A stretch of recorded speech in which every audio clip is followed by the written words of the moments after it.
차가운 겨울밤의 공기가 서울 강남의 화려한 불빛을 삼키고 있었다. 차민준 회장의 전용 세단은 소리 없이 미끄러지듯 테헤란로를 달렸다. 방금 끝난 지루한 이사회와 마찬가지로 그의 일상은 한치의 오차도 없이 완벽하고 또 공허했다.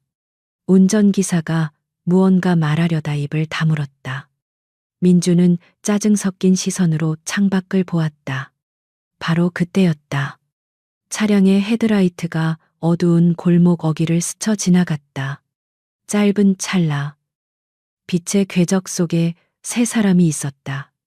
낡은 외투를 입은 여자와 그 품에 파고든 두 명의 작은 아이. 시간이 멈췄다. 민준의 심장이 얼음 송곳에 찔린 듯 멎었다. 그냥 스쳐 지나가는 노숙인일 뿐이라고. 그의 이성이 속삭였다. 하지만 그의 본능은 비명을 지르고 있었다. 저 초라한 실루엣. 추위에 떨며 아이들을 감싸안은 저 여자의 옆모습. 10년이라는 세월도 지우지 못한 그 이름. 서유진. 세워. 민준의 목소리는 자신도 모르게 갈라져 나왔다. 평생 감정의 동요를 드러낸 적 없던 그의 목소리에 운전기사는 화들짝 놀라 차를 멈췄다. 그는 자신의 완벽하게 다려진 코트를 여밀 생각도 하지 않고 차문을 열었다. 매서운 칼바람이 그의 뺨을 때렸지만 그는 아무것도 느끼지 못했다. 그는 얼어붙은 보도를 걸어 골목으로 향했다. 가까워질수록 현실감은 사라지고 악몽이 선명해졌다. 10년 전 자신이 직접 내쫓았던 여자. 낡고 해진 옷. 영양실조로 하얗게 질린 뺨. 그리고 모든 것을 포기한 듯 공허한 눈. 그가 알던 따뜻하고 생기 넘치던 서유진은 어디에도 없었다. 그리고 아이들. 여자아이와 남자아이. 엄마의 낡은 외투 자락을 꼭 붙잡고 있는 두 아이가 고개를 들었다. 그들의 눈이 민준의 눈과 마주쳤다. 민준은 숨을 쉴 수가 없었다. 아이들의 얼굴. 그것은 부인할 수 없는 잔인할 정도의 증거였다. 어릴 적 자신의 사진을 그대로 복사해 붙여놓은 듯한 얼굴이었다. MJ건설의 회장 차민준. 38배 그는 모든 것을 가졌다.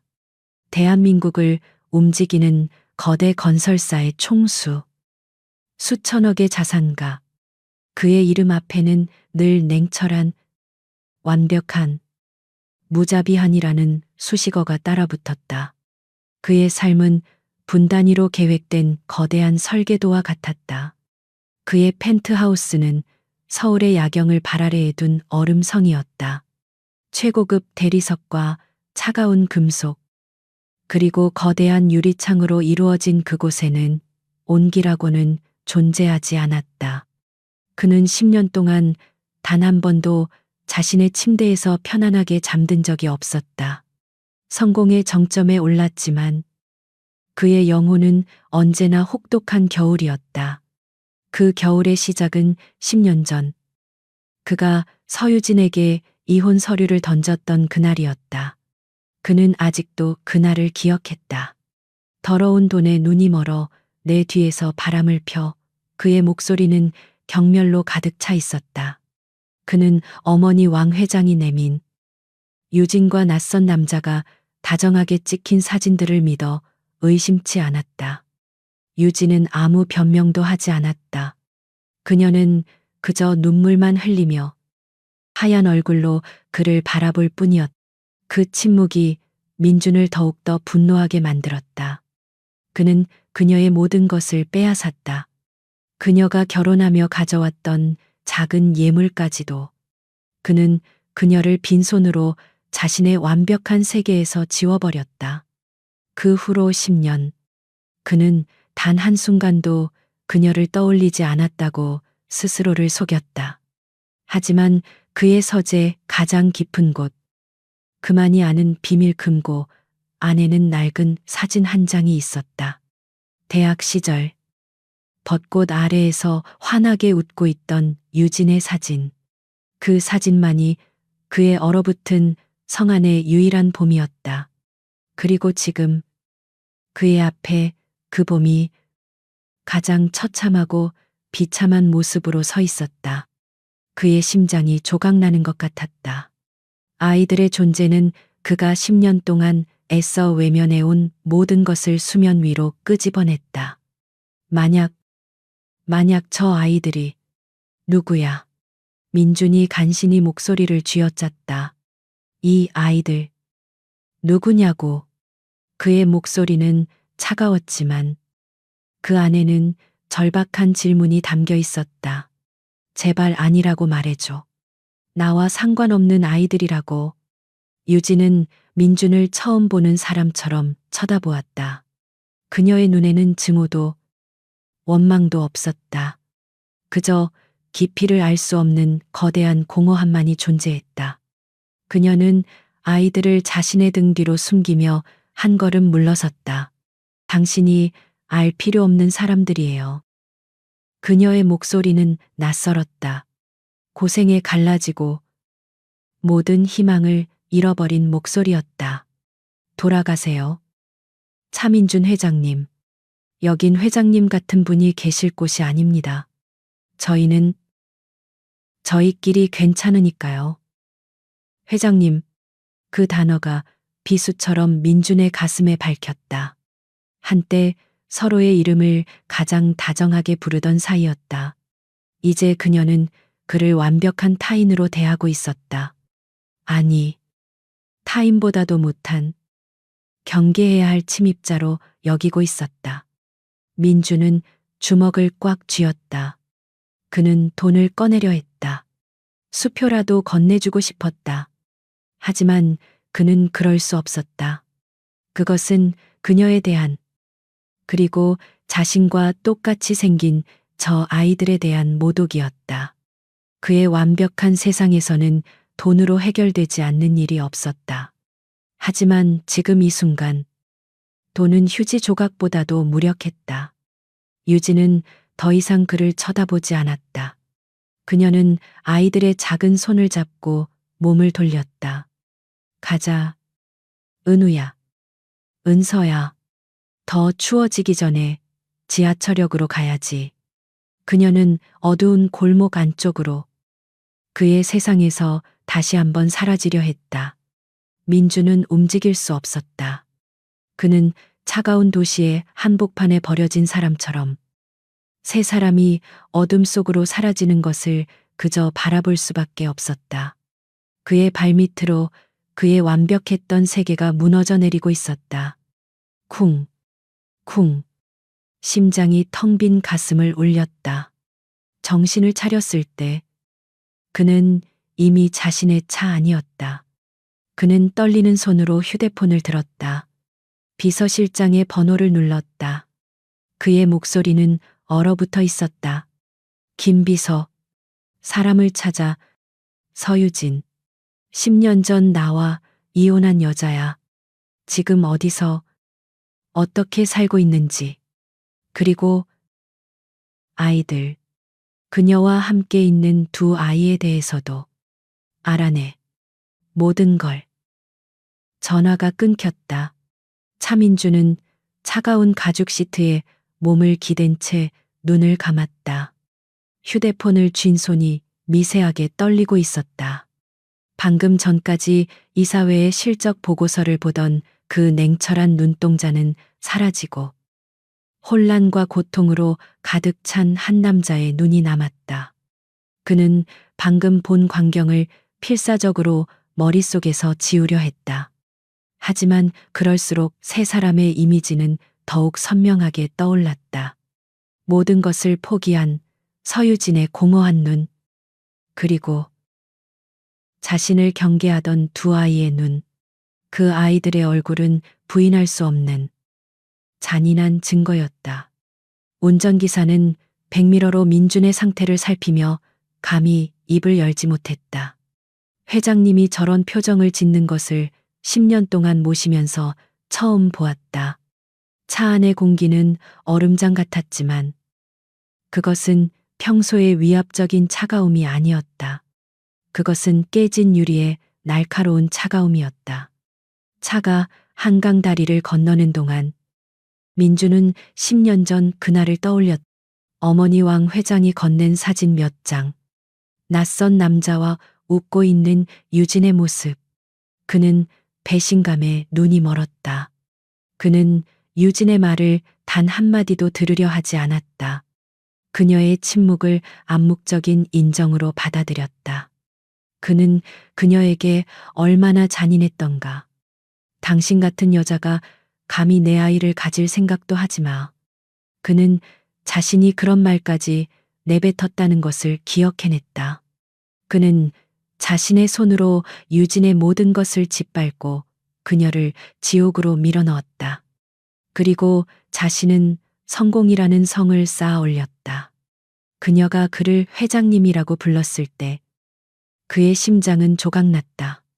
그 호칭은 그와 그녀 사이에 다시는 건널 수 없는 강이 생겼음을 의미했다. 10년. 그는 그녀가 재혼해서 잘 살고 있을 것이라 막연히 생각해왔다. 아니, 그렇게 믿고 싶었다. 그것이 자신의 죄책감을 덜어주는 유일한 방법이었으니까. 하지만 현실은 그의 비겁한 자기 합리화를 산산조각 냈다. 그녀는 재혼하지 않았다. 그녀는 그의 아이들로 보이는 그와 똑같이 생긴 아이 둘을 데리고 거리에서 떨고 있었다. 그는 자신의 성공을 위해 무엇을 잃었는지 이제야 깨닫기 시작했다. 차가 마침내 서울의 스카이라인이 한눈에 내려다 보이는 남산기슭의 웅장한 저택 앞에 멈췄다. 그의 얼음성이었. 그는 비틀거리듯 차에서 내렸다. 집사는 평소와 다른 주인의 모습에 놀랐지만 민주는 아무 말 없이 서재로 직행했다. 그는 서재 벽면을 가득 채운 성공의 증거들, 트로피, 상패, 유명 인사들과 찍은 사진들을 바라보았다. 이 모든 것이 오늘 밤 그 초라한 골목길의 풍경 앞에서 얼마나 무의미한지. 그는 비밀 금고를 열었다. 그리고 그 안에서 낡은 사진 한 장을 꺼냈다. 대학 시절 벚꽃 나무 아래에서 환하게 웃고 있는 유진의 사진. 그는 이 사진을 왜 버리지 못했는지 자신도 몰랐다. 그는 사진 속의 유진과 방금 골목에서 본 삶에 지친 여자의 얼굴을 겹쳐보았다. 가슴을 도려내는 듯한 고통이 밀려왔다. 그때 서재에 인터폰이 울렸다. 회장님, 김 비서입니다. 방금 급히 요청하신 자료가 정리되었습니다. 민주는 시간을 확인했다. 그가 전화를 건 지 불과 3시간 만이었다. 김 비서는 언제나 유능했다. 들어오게. 민주는 자신의 목소리가 잠겨 있음을 느꼈다. 김 비서가 조용히 서재로 들어왔다. 그의 손에는 얇은 태블릿 PC가 들려 있었다. 그의 표정은 극도로 침착했지만 그 역시 이 보고서의 내용에 충격을 받은 기색이 역력했다. 찾았습니다. 김 비서가 태블릿을 책상 위에 올려놓았다. 서유진 씨, 이혼 후 매우 어렵게 지낸 것 같습니다. 민주는 마른 침을 삼켰다. 보고서의 첫 페이지에는 유진의 지난 10년간의 행적이 간략하게 요약되어 있었다. 공식적인 주소지는 없었다. 그녀는 싼 여관, 찜질방, 고시원을 전전했다. 그녀의 이름으로 된 재산은 아무것도 없었다. 그녀가 거쳐간 직업들이 나열되었다. 식당, 주방, 보조, 건물, 청소부, 전단지 배포, 야간 편의점 아르바이트. 그 어느 것도 서유진이라는 이름에 어울리지 않는 일들이었다. 그녀는 한 곳에 2달 이상 머무르지 못하고 계속해서 거처를 옮겼다. 마치 무언가로부터 도망치는 듯한 패턴입니다. 김 비서가 조심스럽게 덧붙였다. 민준의 심장이 차갑게 식었다. 도망 누구로부터 설마. 나로부터. 그는 자신이 그녀를 쫓거나 감시한 적이 없다고 생각했다. 하지만 어쩌면 그의 존재 자체가 MJ건설이라는 거대한 이름 자체가 그녀를 벼랑 끝으로 몰았을지도 모른다. 그리고 마지막 장, 민준이 가장 두려워했던 정보였다. 아이들. 김 비서는 화면을 넘겼다. 그곳에는 아이들의 가족 관계 증명서 스캔본이 떠 있었다. 이름 차은우 남. 모 서유진. 이름 차은서여. 모 서유진. 아이들의 성은 차 씨가 아니었다. 유진의 성을 따랐어야 했다. 하지만 아니었다. 이상하게도. 아니, 아이들의 이름은 차 씨였다. 하지만 부친란은 비어 있었다. 민주는 혼란스러웠다. 그녀가 왜 차라는 성을. 회장님. 김 비서의 목소리가 한 톤 낮아졌다. 아이들의 생년월일입니다. 생년월일 2016년 3월 10일. 민준의 눈이 그 날짜에 고정되었다. 2016년 3월 10일. 그의 머릿속에서 수만 개의 계산이 동시에 이루어졌다. 그와 유진이 이혼 서류에 도장을 찍은 날. 그들이 마지막으로 부부였던 밤. 그날로부터 정확히 10달하고도 10일 뒤였다. 민준의 숨이 멎었다. 10년 전 그는 그녀가 바람을 피웠다고 확신했다. 하지만 이 날짜는 무엇을 의미하는가? 만약 그녀가 다른 남자의 아이를 가졌다면 왜 굳이 이혼 직후에 아이를 낳았는가? 그리고 왜 아이들의 성은 차인가? 김 비서. 민준이 간신히 입을 열었다. 그녀가 이혼 직후 만난 남자에 대한 기록은. 김 비서는 고개를 저었다. 없습니다. 지난 10년간 서유진 씨의 주변에 남자는 없었습니다. 그녀의 모든 삶은 오직 두 아이에게만 맞춰져 있었습니다. 아이들은 한 번도 정규 교육을 받지 못했습니다. 유진 씨가 직접 가르친 것으로 보입니다. 건강보험 기록도 거의 없습니다. 마치 세상에 존재하지 않는 아이들처럼요. 민주는 의자 깊숙이 몸을 기댔. 머릿속이 하얗게 비었다. 10년 전 그가 그토록 경멸했던 유진의 침묵. 그것이 만약 유죄의 인정이 아니라 무고한 자의 마지막 절규였다면, 그가 만약 진실을 외면했던 것이라면 김 비서의 보고는 계속되었다. 민주는 태블릿 화면에 떠 있는 10년이라는 세월의 무게가 담긴 단어들을 응시했다. 신용불량, 주민등록 말소, 월세 체납. 그가 외면했던 시간 동안 서유진은 문자 그대로 사회의 가장 밑바닥에서 생존을 위한 투쟁을 하고 있었다. 특이한 점은 김 비서가 조심스럽게 말을 이었다. 신용카드나 은행 거래 내역이 전무합니다. 모든 거래는 현금으로만 이루어졌습니다. 마치 자신의 흔적을 의도적으로 지우려는 사람처럼. 보증금이 필요한 월세방이 아닌 선불로 지불하는 고시원이나 쪽방을 전전했습니다. 민준의 심장이 차갑게 가라앉았다. 그는 김 비서가 말한 도망의 의미를 곱씹었다. 빚쟁이들, 아니. 그녀는 빚을 질 돈조차 없었다. 그는 그녀에게 아무것도 주지 않고 내쫓았다. 그렇다면 그녀는 누구에게서 도망쳤던 것인가? 그의 머릿속에 어머니, 왕 회장의 얼음장 같은 얼굴이 스쳐 지나갔다. 이혼 후에도 어머니가 혹시 그녀를 감시하거나 압박했던 것은 아닐까? 자신의 완벽한 아들의 오점을 완전히 지워버리기 위해서. 그는 감히 그 의심을 입 밖으로 내지 못했다.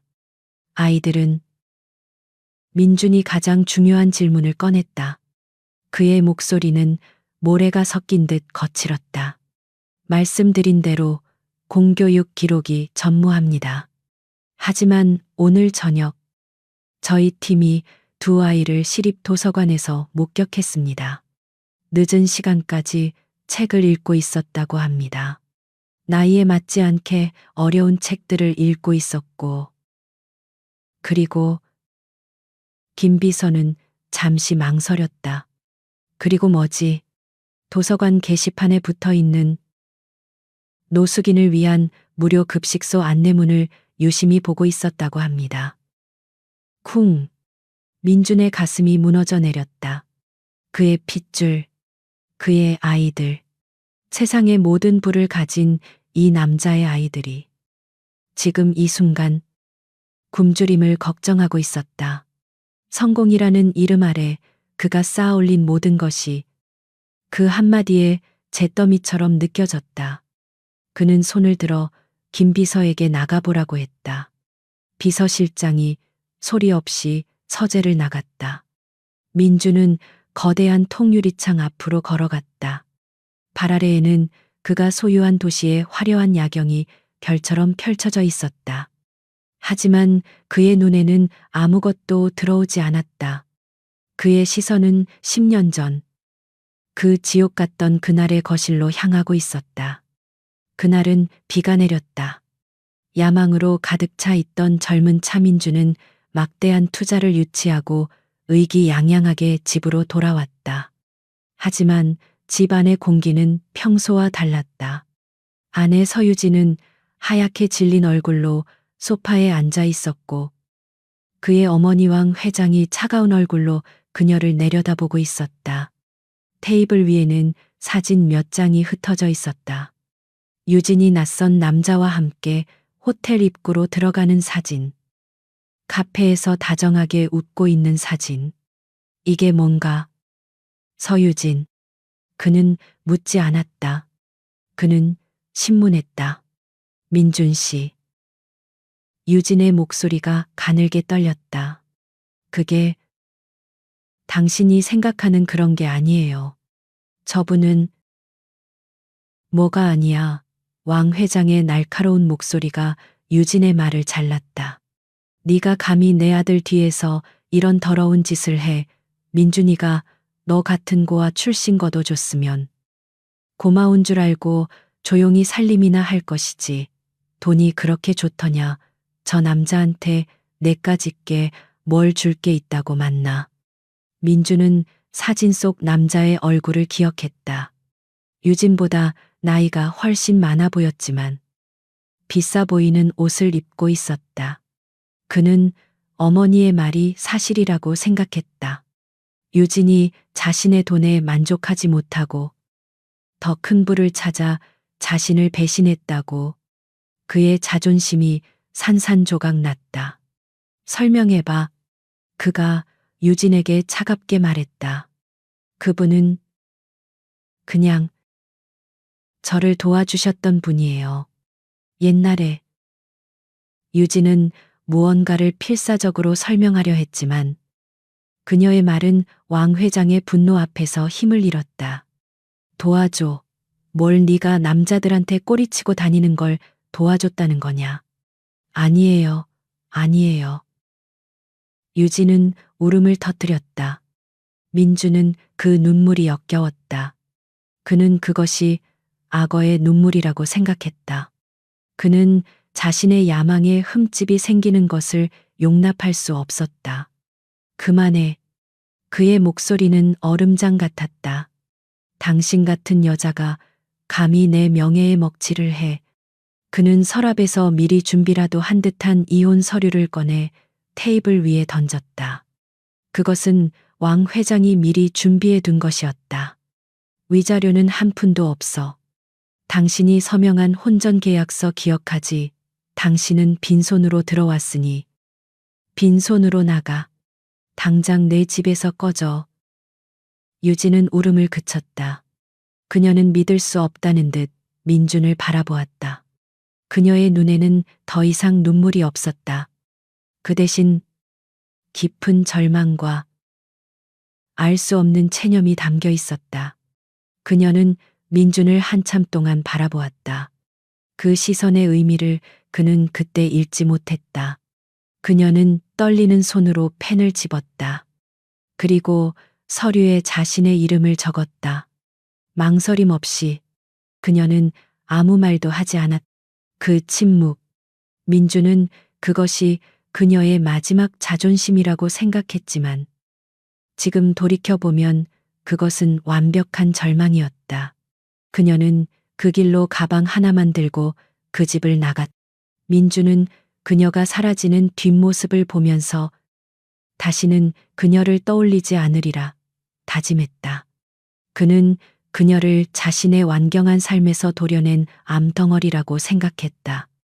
다시 현재 서재에 홀로 선 민주는 몸을 떨었다. 그는 지난 10년 동안 단 한 번도 그 사진들을 의심하지 않았다. 누가 그 사진을 찍었는가?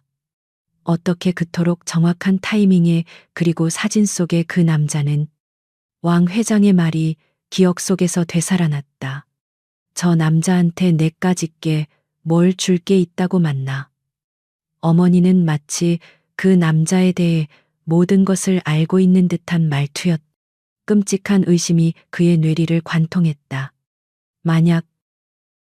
만약 그 모든 것이 조작이었다면 유진이 바람을 핀 것이 아니라 어머니가 그들의 사이를 갈라놓기 위해 함정을 판 것이라면 그는 어머니가 결혼 초부터 유진을 탐탁지 않아 했다는 것을 알고 있었다. 배경도 없고 집안에 아무런 도움이 되지 않는 며느리 왕 회장은 늘 그에게 더 큰 그림을 보라고 정계나 재계의 유력한 가문과 연을 맺어야 한다고 압박했다. 그는 자신의 성공을 위해 어머니의 야망을 위해 진실을 외면했을지도 모른다. 그는 유진을 믿지 않았다. 그는 어머니가 제시한 증거를 믿었다. 아, 민주는 신음하며 책상에 주저앉았다. 만약 그 의심이 사실이라면 그는 지난 10년간 대체 무슨 짓을 한 것인가? 그는 사랑했던 여자를 나락으로 떨어뜨렸고 자신의 아이들을 노숙자로 만들었다. 그는 떨리는 손으로 다시 인터폰을 눌렀다. 김 비서, 10년 전 나와 서유진 씨 이혼 사유가 됐던 사진, 그 사진 속 남자를 찾아내. 지금 당장 무슨 수를 써서라도 그가 땅속에 숨었든 해외로 도망쳤든 찾아내. 차민주는 텅 빈 서재에서 밤을 지새웠다. 김 비서가 남기고 간 태블릿은 그의 책상 위에서 차가운 빛을 발하고 있었다. 그는 10년 동안 단 한 번도 느껴보지 못했던 무력감에 휩싸였다.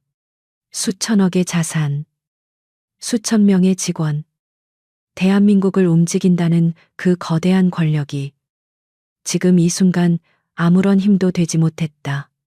그의 머릿속은 무료 급식소 안내문을 바라보던 아이들의 모습으로 가득 찼다. 그는 더 이상 이 얼음성 같은 펜트하우스에 앉아 보고서만 받고 있을 수 없었다. 그는 자신의 눈으로 확인해야 했다. 10년이라는 세월이 서유진에게 그리고 그의 아이들에게 무슨 짓을 했는지 직접 봐야만 했다. 다음 날 그는 처음으로 정해진 일정을 모두 취소했다. 김 비서의 만류에도 불구하고 그는 운전기사도 대동하지 않았다. 그는 회사의 지하 주차장 구석에 먼지가 쌓여 있던 가장 눈에 띄지 않는 검은색 세단을 직접 골라 운전석에 올랐다. 그는 김 비서가 파악한 유진의 예상 동선으로 차를 몰았다.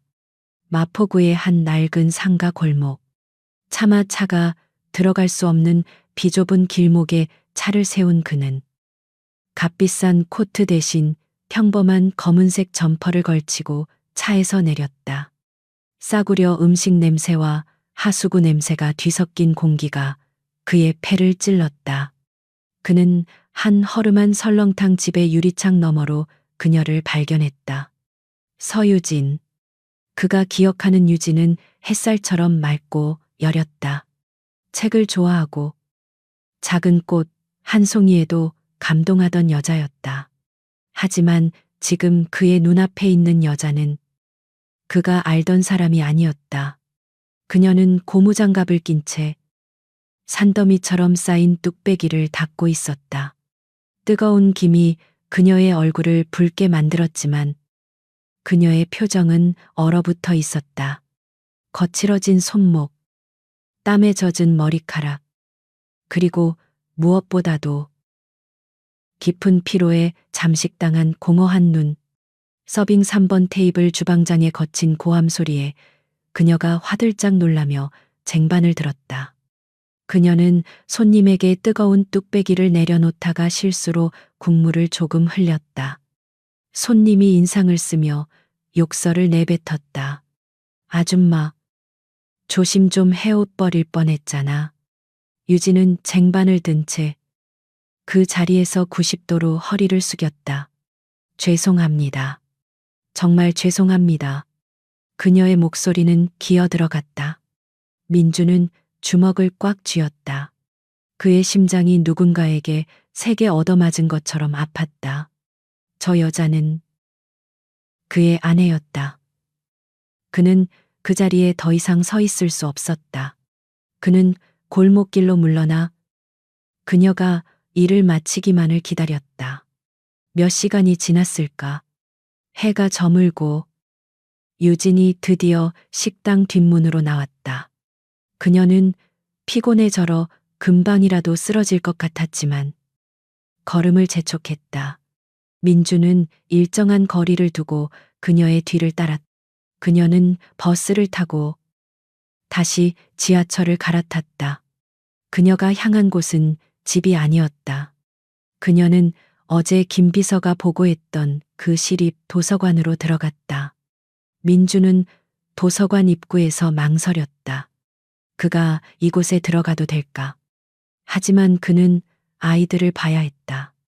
그는 모자를 깊게 눌러쓰고 조용히 어린이 자료실 구석으로 향했다. 그리고 그는 보았다. 유진은 이미 구석자리에 앉아 있었다. 그녀의 앞에는 어제 그 아이들, 은우와 은서가 앉아 있었다. 유진은 식당에서 가져온 듯한 식은 빵 2조각을 아이들에게 건넸다. 아이들은 허겁지겁 빵을 받아 먹었다. 그 모습을 지켜보는 유진의 눈에는 깊은 슬픔이 고여 있었다. 민주는 숨을 죽였다. 그는 아이들을 자세히 관찰했다. 남자아이 은우는 빵을 먹으면서도 나이에 맞지 않는 두꺼운 과학책을 펼쳐놓고 있었다. 여자아이 은서는 작은 스케치북에 무언가를 꼼꼼하게 그리고 있었다. 유진은 피곤한 기색이 역력했지만 아이들의 숙제를 봐주는 듯했다. 그녀는 은우의 책을 들여다보며 무언가를 설명했고 은서의 그림을 보며 희미하게 미소 지었다. 그 모습은 너무나도 평범한 엄마와 아이들의 모습이었다. 하지만 그 배경은 굶주림과 피로, 그리고 절박함이었다. 민주는 깨달았다. 저 아이들은 똑똑했다. 엄마의 고된 삶 속에서도 저렇게 맑은 눈으로 세상을 배우고 있었다. 그의 아이들이었다. 바로 그때였다. 그림을 그리던 은서가 갑자기 컥 하는 소리를 내며 가슴을 움켜쥐었다. 아이의 작은 몸이 활처럼 휘었다. 스케치북과 크레용이 바닥으로 요란하게 떨어졌다. 은서야, 유진의 얼굴이 하얗게 질렸다. 그녀의 목소리는 절박했다. 괜찮아. 은서야, 숨 쉬어. 엄마 봐.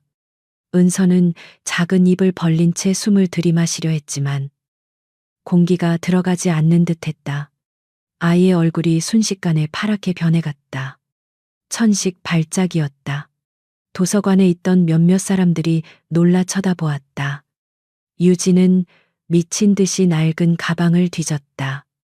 그녀는 떨리는 손으로 휴대용 호흡기를 꺼내 아이의 입에 물렸다. 흡, 흡, 은서야. 천천히. 제발. 민주는 자리에서 벌떡 일어날 뻔했. 그의 심장이 멎는 것 같았.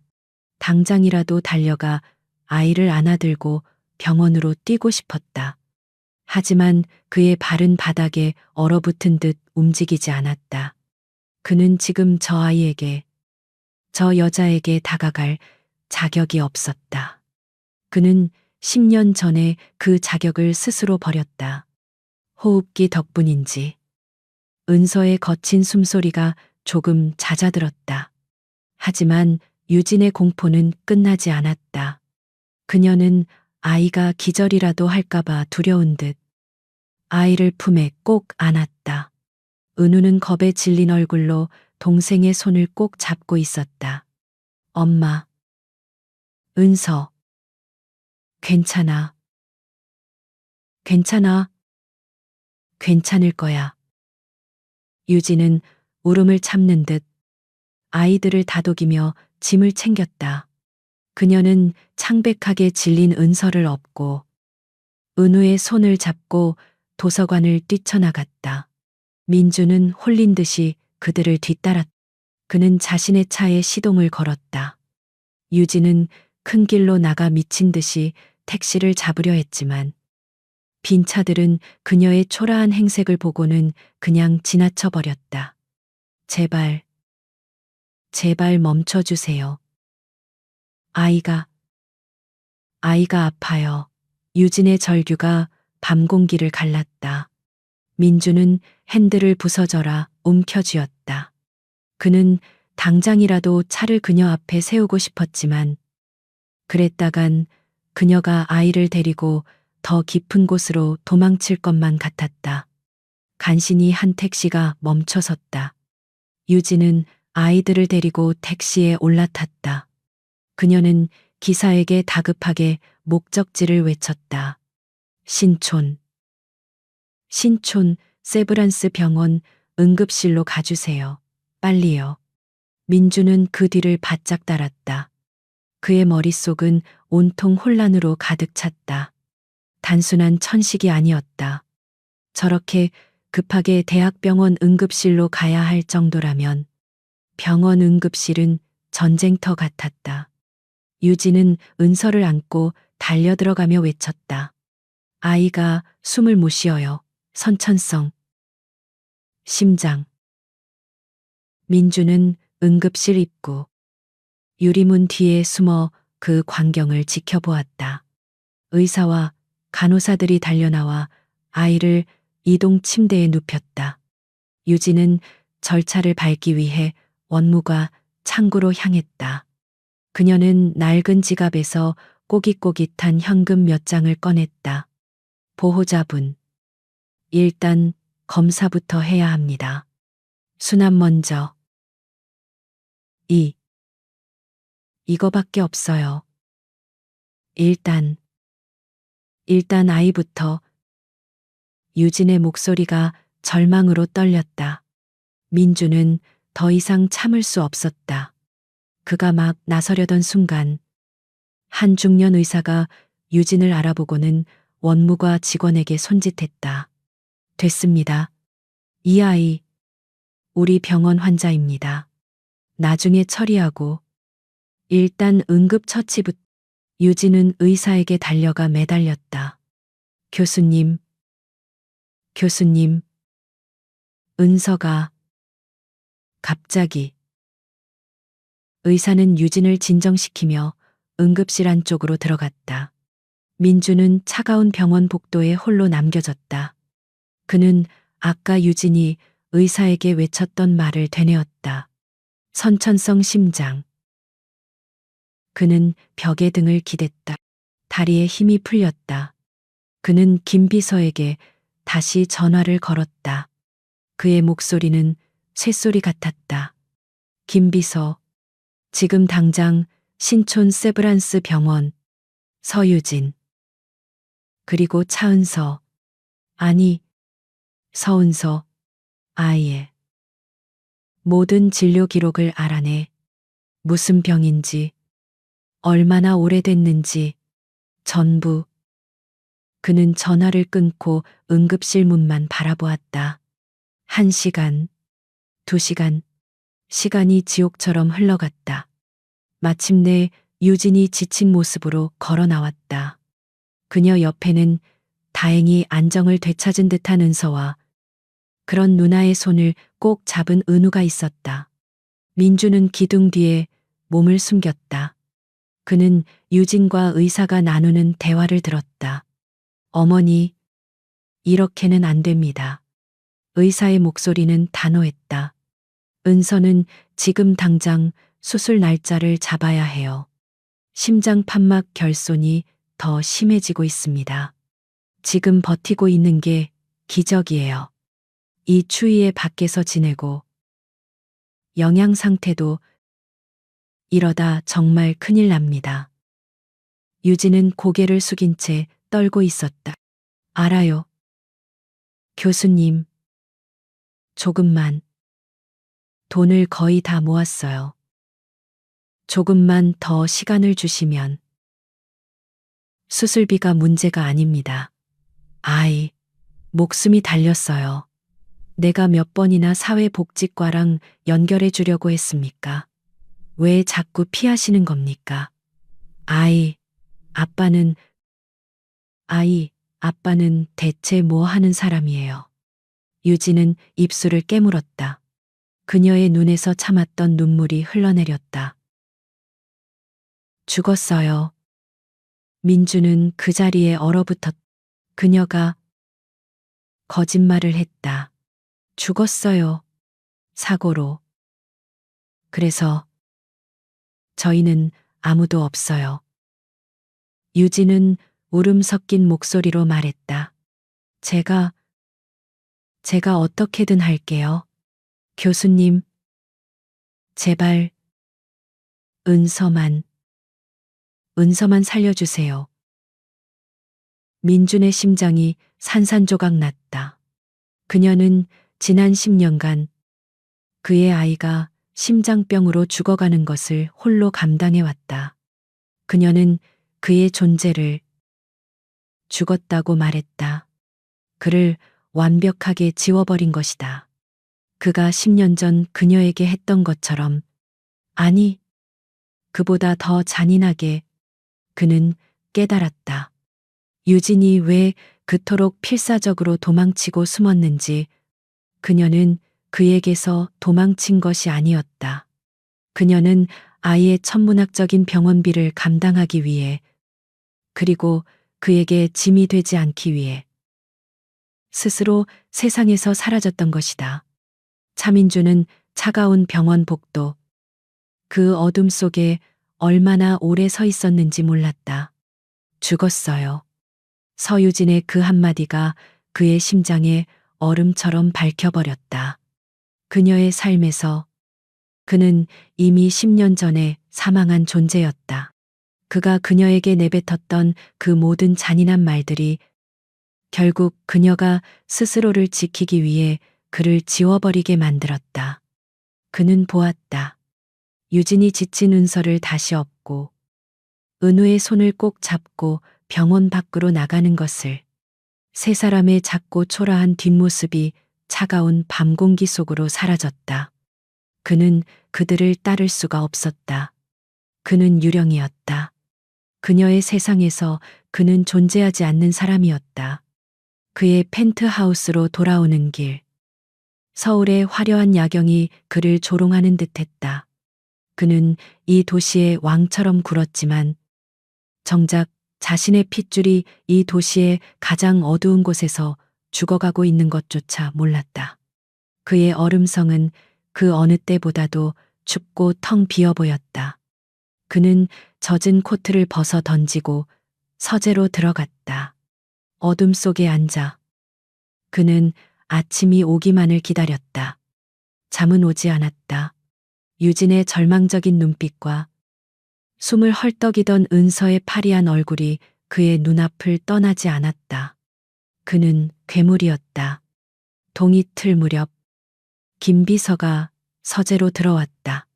그의 얼굴은 어젯밤보다 더 굳어 있었다. 그의 손에는 2개의 파일이 들려 있었다. 하나는 병원 로고가 찍힌 의료 기록이었고, 다른 하나는 10년 묵은 과거의 기록이었다. 회장님, 김 비서가 차분한 목소리로 보고를 시작했다. 서은서 양의 병명은 활로씨 사증입니다. 복잡, 심기형 선천성, 심장 질환입니다. 민주는 그 생소한 의학 용어를 이해할 수 없었지만 이어지는 김 비서의 설명에 숨이 막혔다. 심장 내부에 복합적인 기형이 있어 혈액순환이 제대로 되지 않는 중증 질환입니다. 9살까지 버틴 것 자체가 기적이라고 합니다. 수술. 민준이 간신히 물었다. 수차례 수술이 필요했던 것으로 보입니다. 하지만 기록상으로는 단 한 번의 수술도 받지 못했습니다. 김 비서가 태블릿을 넘겼다. 진료 기록은 꾸준히 있었습니다. 하지만 매번 수술 일정 조율 단계에서 보호자가 예약을 취소했습니다. 이유는 아마도 돈 때문이겠지. 민준이 읊조렸. 천문학적인 수술비. 그가 하룻밤 술값으로도 쓸 수 있는 그 돈이 없어서 유진은 아이의 목숨을 담보로 10년을 버텨온 것이었다. 그의 가슴이 무너져 내렸다. 그리고 회장님, 김 비서가 2번째 파일을 꺼냈다. 어젯밤 지시하신 10년 전 사진 속 남자에 대한 조사 결과입니다. 민주는 고개를 들었다. 그의 모든 신경이 곤두섰다. 그의 이름은 박재혁. 당시 40대 중반이었습니다. 김 비서가 박재혁의 신상 정보를 화면에 띄웠다. 서유진 씨와는 칠촌 관계의 먼 친척 오빠였습니다. 유진 씨가 어릴 적 잠시 신세를 졌던 그런 사이였습니다. 친척. 이라고 민준의 머릿속이 하얗게 비었다. 그가 불륜 상대로 믿었던 남자가 그녀의 친척이었다고. 네. 당시 박재혁은 심각한 도박빚과 사업 실패로 파산 직전이었습니다. 사채업자들에게 쫓기고 있었습니다. 김 비서가 결정적인 증거를 제시했. 그런데 이상한 점이 있습니다. 회장님과 서유진 씨의 이혼이 성립된 지 정확히 사흘 뒤 박재혁의 해외 계좌로 5억 원의 현금이 입금되었습니다. 민준의 심장이 쿵 하고 떨어졌다.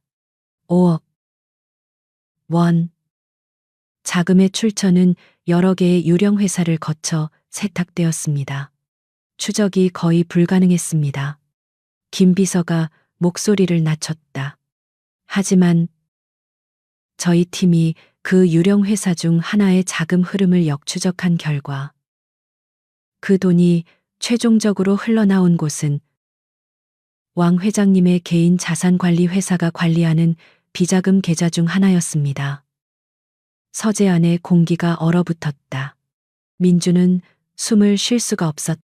박재혁은 그 돈을 받은 다음 날 가족 전체와 함께 뉴질랜드로 출국했습니다. 그리고 지난 10년간 단 한 번도 한국에 돌아오지 않았습니다. 퍼즐 조각이 맞춰졌다. 하지만 그 그림은 민준이 상상했던 것보다 훨씬 더 끔찍하고 잔인했다. 어머니, 왕 회장, 그녀가 유진을 쫓아내기 위해 이 모든 것을 계획한 것이었다. 유진의 약점을 파고들었다. 돈이 급했던 먼 친척을 매수해 불륜남 역할을 맡겼다. 호텔 입구, 다정한 카페, 그 모든 것이 완벽하게 연출된 증거였다. 그의 어머니는 유진이 바람을 피웠다고 믿게 만든 것이 아니었다. 그녀는 아예 바람 그 자체를 만들어냈다. 민준의 머릿속에서 10년 전의 기억이 다시 재생되었다. 민준아, 저 여자는 내 상대가 못 돼. 더 큰 그림을 봐야지.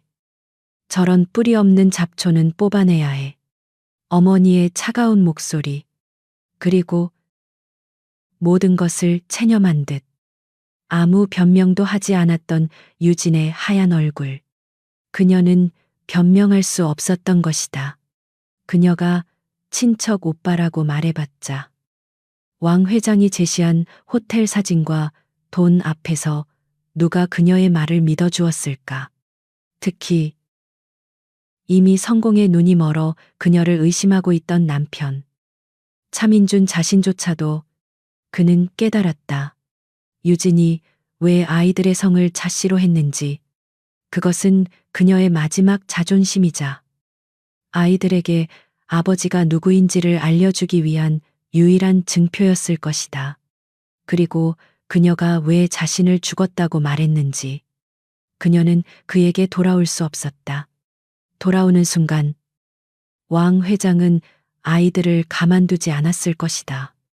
불륜의 증거로 만들어버리거나 혹은 더 끔찍한 짓을 했을지도 모른다. 유진은 그 모든 것을 알고 지난 10년간 아이들을 지키기 위해 왕 회장의 감시망을 피해 현금만을 쓰며 유령처럼 살아온 것이었다. 아, 아. 민주는 신음하며 얼굴을 감쌌다. 눈물이 쏟아졌다. 38. 모든 것을 가진 남자가 9살 아이처럼 절규했다. 그가 지킨 것은 그의 성공이 아니었다. 그는 그의 어머니가 만든 거대한 거짓말을 지켜온 것이었다. 그리고 그 대가로 그는 그의 아내와 아이들을 지옥으로 밀어넣었다. 죄책감이 그의 온몸을 짓눌렀다. 하지만 그 죄책감보다 더 빠르고 거대하게 차가운 분노가 그의 내면에서 솟아올랐다. 그 분노는 서유진을 향한 것이 아니었다. 그것은 이 모든 비극을 연출한 단 한 사람, 그의 어머니 왕 회장을 향한 것이었다. 그는 떨리는 손으로 책상 위에 은서의 의료 기록을 집어들었다. 수술 대기, 그리고 그 옆에 박재혁의 5억 원 입금 내역서. 이 두 장의 종이가 그의 10년짜리 거짓된 삶의 시작과 끝이었다. 민주는 눈물을 닦았다. 그의 눈은 더 이상 슬픔으로 흔들리지 않았다.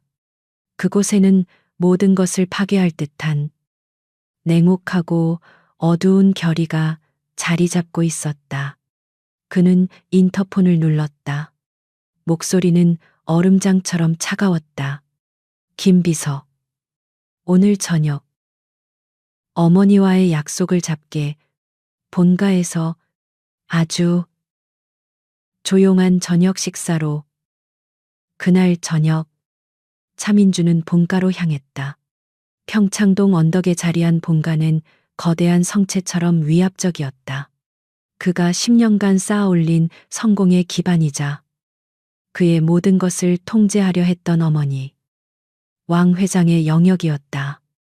저택의 공기는 언제나처럼 완벽하게 조율되어 있었지만 민준에게는 숨이 막힐 듯 답답했다. 왕 회장은 값비싼 자수정 비녀를 꽂은 채 거대한 응접실에서 그를 맞이했다. 그녀의 얼굴에는 아들을 향한 만족스러운 미소가 걸려 있었지만 그 눈빛은 한치의 온도도 없었다. 일찍 왔구나. 아들, 왕 회장이 찻잔을 들며 말했다. 식사 준비하라고 하지. 네가 좋아하는 갈비찜을. 저녁은 됐습니다. 민준이 그녀의 말을 잘랐다. 그의 목소리는 낮고 차가웠다. 응접실의 공기가 순간 얼어붙었다. 왕 회장은 아들의 이런 태도가 낯설다는 듯 미간을 살짝 찌푸렸다. 무슨 일 있느냐? 회사의 문제라도. 어머니, 민주는 소파에 앉지 않았다. 그는 거대한 대리석 벽난로 앞에 선 채 불꽃을 응시했다. 서유진 씨를 만났습니다. 서유진이라는 이름이 튀어나온 순간 왕 회장의 찻잔을 든 손이 허공에서 멈칫했다. 아주 짧은 찰나의 순간이었다. 하지만 민주는 그 미세한 균열을 놓치지 않았다. 왕 회장은 곧 평정을 되찾고 찻잔을 내려놓았다. 아, 그 아이. 그녀의 목소리에는 계산된 연민이 실려 있었다. 소식 들었다. 아주 어렵게 산다고. 쯧쯧. 내 그럴 줄 알았지. 분수에 맞지 않는 욕심을 부리더니. 그래서 너한테 돈이라도 요구하더냐. 박재혁이라는 이름을 기억하십니까? 민주는 어머니의 질문을 무시하고 자신의 질문을 던졌다. 왕 회장의 눈빛이 날카로워졌다. 누구냐? 그건 10년 전 유진 씨의 먼 친척이라는 남자입니다. 민주는 천천히 몸을 돌려 어머니를 정면으로 바라보았다. 그의 눈은 불꽃보다 더 차갑게 타오르고 있었다. 저와 유진 씨가 이혼한 직후 어머니의 비자금 계좌에서 그 남자에게 5억 원이 흘러들어갔더군요. 정적이 흘렀다. 시계추가 움직이는 소리만이 유난히 크게 들렸다. 왕 회장의 얼굴에서 연민의 가면이 사라졌다. 그녀의 본래 얼굴. MJ그룹의 철의 여왕다운 냉혹함이 드러났다. 그래서 지금 이 어미를 신문하는 것이냐. 사실을 알고 싶습니다. 왕 회장은 코웃음을 쳤다. 사실이 뭐가 중요해? 중요한 건 결과지. 그녀는 자리에서 일어나 민준에게 다가왔다. 그래, 내가 돈을 줬다. 그 천박한 여자가 내 발목을 잡고 늘어지는 걸 막기 위해서. 그 정도 돈은 아깝지도 않았어. 그 여자는 애초에 내 그릇에 맞지 않는 아이였어. 그 돈은 입막음용이었습니까? 아니면 연출료였습니까? 무슨 말이 하고 싶은 게냐? 그 호텔 사진, 그 모든 것들. 민준의 목소리가 떨렸다. 그가 그토록 믿었던 증거들이었다. 어머니가 만드신 겁니까? 왕 회장은 잠시 아들을 노려보았다. 그녀는 더 이상 부인하지 않았다. 그녀는 오히려 당당했다. 그게 뭐 어쨌다는 거냐, 민준아. 어미는 널 위해 그런 거야. 네가 저 하늘을 날기 위해서는 그 여자 같은 무거운 짐은 버려야 했어. 그 여자가 널 배신한 게 아니라 내가 널 구한 거라고. 민주는 숨이 막혔다.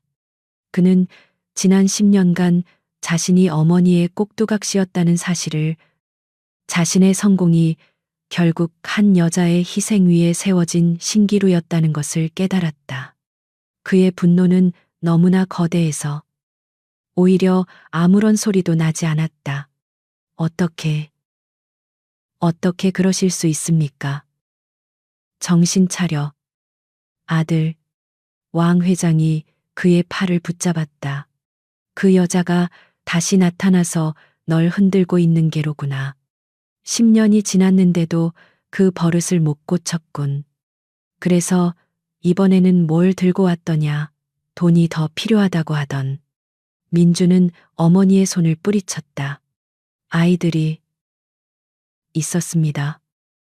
그 한마디에 왕 회장의 자신만만하던 표정에 처음으로 균열이 생겼다. 아이들, 무슨 아이들? 저와 똑같이 생긴 아이들입니다. 쌍둥이입니다. 아들과 딸. 왕 회장의 눈이 경악으로 커졌다.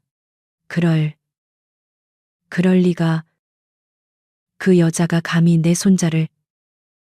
그녀는 임신 사실을 전혀 몰랐던 듯했다. 하지만 그 경악은 이내 차가운 분노로 변했다. 그래서 이제 그 애들을 앞세워서 너한테 뭘 뜯어내시겠다. 왕 회장의 목소리가 뱀처럼 낮아졌다. 민준아, 속으면 안 돼. 그게 정말 네 핏줄인지 아닌지 어떻게 알아. 그 여자는 돈이라면 무슨 짓이든 할 여자야. 당장 유전자 검사부터. 됐습니다. 민준이 그녀의 말을 잘랐다. 그의 목소리는 그가 평생 내본 적 없는 지독한 환멸로 가득 차 있었다. 민준아, 더 이상 아무 말씀도 하지 마십시오. 그는 어머니를 바라보았다. 그의 눈에는 더 이상 분노나 슬픔이 남아있지 않았다. 그저 낯선 사람을 보는 듯한 차가운 거리감만이 존재했다. 그는 자신의 어머니가 괴물이라는 것을 인정해야만 했다. 그는 깨달았다. 유진이 왜 10년간 도망쳤는지. 그녀는 단지 돈이 없어서가 아니었다. 그녀는 이 괴물로부터 자신의 아이들을 지키기 위해 유령처럼 살아야만 했던 것이다. 민주는 몸을 돌려 거대한 현관을 향해 걸어갔다. 차민준 어디 가느냐? 당장 서지 못해. 내 말이 아직 끝나지 않았어. 왕 회장의 날카로운 외침이 그의 등 뒤에 밝혔다. 하지만 민주는 멈추지 않았다. 그는 단 한 번도 뒤돌아보지 않았다. 그는 자신이 10년 동안 맹목적으로 믿고 따랐던 세계에서 걸어 나왔다. 그의 발걸음은 무거웠지만 단호했다. 그는 이제 더 이상 왕 회장의 완벽한 아들이 아니었다. 그는 모든 것을 잃어버린 한 여자의 남편이었고 죽어가는 두 아이의 아버지였다. 그리고 그는 속죄해야 할 것이 너무나도 많았다. 차민주는 어머니의 저택에서 빠져나왔을 때 이미 해가 저물고 있었다. 그는 본가로 향할 때의 냉철한 분노조차 잃어버렸다. 그의 내면은 텅 비어버렸고 그 빈자리를 지독한 자기 혐오가 채우고 있었다. 그는 차에 올라타 갈 곳을 잃은 사람처럼 한참을 앉아 있었다. 그의 머릿속은 단 하나의 생각으로 가득 찼다. 유진. 그녀는 이 모든 것을 알고 있었다. 자신의 남편이 자신의 시어머니가 꾸민 잔인한 연극에 속아 자신을 경멸하고 내쫓았다는 것을. 그리고 그 사실을 10년간 혼자 감당해왔다. 그녀는 왜 아무 말도 하지 않았을까? 왜 그날 그 빗속에서 아니야라고 끝까지 소리치지 않았을까? 그는 그 마지막 퍼즐 조각을 맞춰야만 했다. 그의 휴대폰이 짐승처럼 울렸다. 김 비서였다. 회장님, 방금 신촌 세브란스 병원에서 연락이 왔습니다. 서은서 양이 상태가 급격히 악화되어 응급실로 실려왔다고 합니다. 지금 위독하다고. 민준의 심장이 멎었다. 그는 시동키를 돌리는 것이 아니라 부러뜨릴 듯이 쥐었다. 차가 총알처럼 튀어나갔다. 그의 머릿속은 하얗게 비었다. 안 돼. 아직 아무 말도 하지 못했어. 병원은 어제보다 더 절박한 공기로 가득 차 있었다. 그는 응급실로 뛰어들어갔다. 저 멀리 익숙한 중년 의사, 어제 그 교수였다가 하얗게 질린 유진의 어깨를 붙잡고 있었다. 어머니, 정신 차리세요. 지금 수술 들어가지 않으면 오늘 밤을 못 넘깁니다. 당장 결심하셔야 해요. 수술비. 제가 가진 게. 유진은 낡은 가방을 뒤지며 얇은 통장 하나를 꺼내 붙잡고 있었다. 이거밖에 없어요. 엄마 유품이에요. 이거라도 제발. 지금 돈이 문제가 아닙니다. 어머니 수술 동의서에 서명을 하셔야. 유진은 펜을 든 채 차마 서명을 하지 못하고 떨고 있었다. 그녀의 눈은 공포로 가득 차 있었다. 수술. 수술하면 은서. 살 수 있어요. 하지만 만약에 그녀는 감당할 수 없는 결정을 앞두고 무너져 내리고 있었다. 민주는 그 자리에 얼어붙었다. 그녀가 팔려는 엄마 유품. 그것은 10년 전 그가 빈손으로 나가라며 빼앗지 않았던 유일한 것. 유진의 어머니가 남긴 작은 목걸이였다. 그는 더 이상 유령처럼 숨어 있을 수 없었다. 그는 유진에게 다가갔다. 유진. 서유진. 유진이 천천히 고개를 들었다. 그녀의 텅 빈 눈이 민준을 향했다. 그녀는 놀라지도 분노하지도 않았다. 그녀는 그저 모든 것을 포기한 사람처럼 그를 바라보았다. 왜? 또 왔어요. 이제 와서 뭘 더 빼앗으려고. 그런 게 아니야. 내가. 민주는 말을 잇지 못했다. 내가 도울게. 돈은 돈. 유진이 실성한 사람처럼 웃었다. 돈. 그래요. 당신한테는 그게 전부였죠. 10년 전에도. 지금도. 그녀는 그를 밀쳐냈다. 필요 없어 당신 돈. 더러워. 당신 어머니가 준 그 5억 원처럼. 더러워. 민준의 심장이 멎었다. 알고 있었어. 알고 있었냐고. 유진의 눈에서 10년 묵은 눈물이 터져나왔다. 당신 어머니가 내 친척 오빠에게 돈을 쥐어주며 날 모함했을 때 내가 모를 줄 알았어요. 내가 당신에게 아니라고 제발 믿어달라고 말하려 했을 때 당신 눈이 날 어떻게 봤는지 알아. 당신은 날 믿지 않았어. 단 1초도. 유진이 절규했다. 당신은 당신 어머니의 증거를 믿었지. 날 벌레 보듯 쳐다봤잖아. 바로 그때였다. 응급실 한쪽에서 그들을 지켜보던 한 여자가 다가왔다. 간호사복을 입었지만 일반 간호사는 아닌 듯했다. 그녀는 유진의 어깨를 감싸 안았다. 유진아, 그만해. 너만 상처받아. 혜선. 아. 유진이 여자의 품에 무너졌다. 혜선이라는 여자가 민준을 노려보았다. 그녀의 눈에는 경멸과 분노가 가득했다. 당신이 차민준 씨군요. 누구? 시죠? 저는 이 병원 사회복지사 김혜선입니다. 그녀가 말했. 그리고 유진이의 유일한 친구죠.